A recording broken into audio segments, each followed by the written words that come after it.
जानकारी आप भी दे रहे हैं। और देखिए, संसद में दहशत फैलाने की कोशिश करने वाले 4 आरोपियों की गिरफ्तारी के बाद सवाल उठे कि क्या इस साजिश में और किरदार भी शामिल हैं। अब तक की जांच में स्मोक अटैक करके संसद में दहशत फैलाने के मामले में 6 आरोपियों का हाथ बताया जा रहा है। 4 आरोपी तो गिरफ्त में आ चुके हैं, जबकि 2 की तलाश अभी भी जारी है। पूरे मामले में गुरुग्राम का कनेक्शन भी सामने आ रहा है। देखिए ये रिपोर्ट।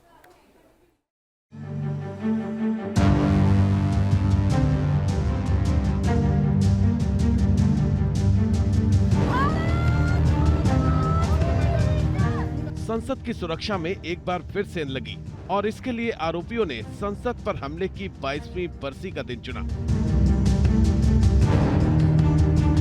जांच एजेंसियों की आंख में धूल झोंकने के लिए आरोपी जूतों में स्मोक स्टिक छिपा कर ले गए थे। मैंने 2 देख लिया था ऊपर से, लेकिन एक चल रहा था, एक पीछे बैठ गया। बैठ के उसने कुछ चीज कहाँ छुपाया होगा, वो निकाला। तो निकाल के उसने फिर वो धुआं शुरू किया। तो मेरे ध्यान में था कि एक और है, तो फिर हमने उसको जाके पकड़ लिया। और भी लोग आगे, सांसद लोग, सिक्योरिटी वाले 2 लोग थे, जंप करके आए और जहां कोई बैठते नहीं है, गैलरी से नहीं भागे, सीटों को कूदते हुए चले गए। 6-7 एमपी ने भाग के हम लोगों ने पकड़ा और पकड़ के जब उसे पीटने को थे तो जूता निकाला उसने, और जूते में से कोई चीज निकाली और फिर धुआं उठना शुरू हुआ। तो कई एमपी ने उसकी पिटाई की हम लोगों ने। अब जांच एजेंसियां इस बात की पड़ताल कर रही हैं कि इस कांड में गिरफ्तार किए गए 4 आरोपियों के अलावा और कौन-कौन लोग शामिल हैं। अब तक की जांच में गुरुग्राम कनेक्शन भी सामने आया है। दिल्ली पुलिस ने गुरुग्राम से एक पति पत्नी को भी गिरफ्त में लिया है। जानकारी मिली है कि संसद की सुरक्षा में सेंध लगाने से पहले आरोपी गुरुग्राम में ही रुके थे।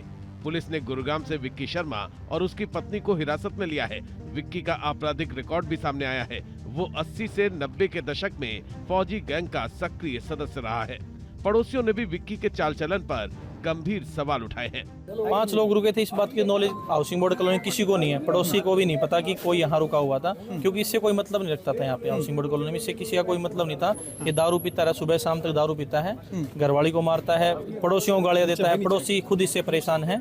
कई बार पुलिस में भी शिकायत करी पड़ोसियों ने इसकी, लेकिन ये दारू के नशे में रहता है। अच्छा, थोड़ा नशा पत्ता जरूर ये करते थे, शराब वराब पीते थे और मिसेस से थोड़ा झगड़ा होता था, रोड पे भी निकल आते थे। इस बीच आरोपी नीलम का राजनीतिक जुड़ाव भी सामने आया है। नीलम का एक पुराना वीडियो वायरल हो रहा है, जिसमें वो कांग्रेस के लिए वोट मांगते हुए दिख रही है। नीलम के बारे में खबर है कि वो किसान आंदोलन से भी जुड़ी रही है और हरियाणा के जींद में सक्रिय थी। फिलहाल पुलिस चारों आरोपियों और उनकी मदद करने वाले लोगों से पूछताछ कर रही है। पुलिस ये पड़ताल करने की कोशिश कर रही है कि संसद पर हमले की बरसी पर लोकतंत्र के मंदिर की सुरक्षा में सेंध लगाने के पीछे क्या मंशा थी। जांच एजेंसियों को इस सवाल का जवाब भी तलाशना है कि सब कुछ सिर्फ सनसनी फैलाने के लिए किया गया या इसके पीछे कोई गहरी साजिश है। Team news nation.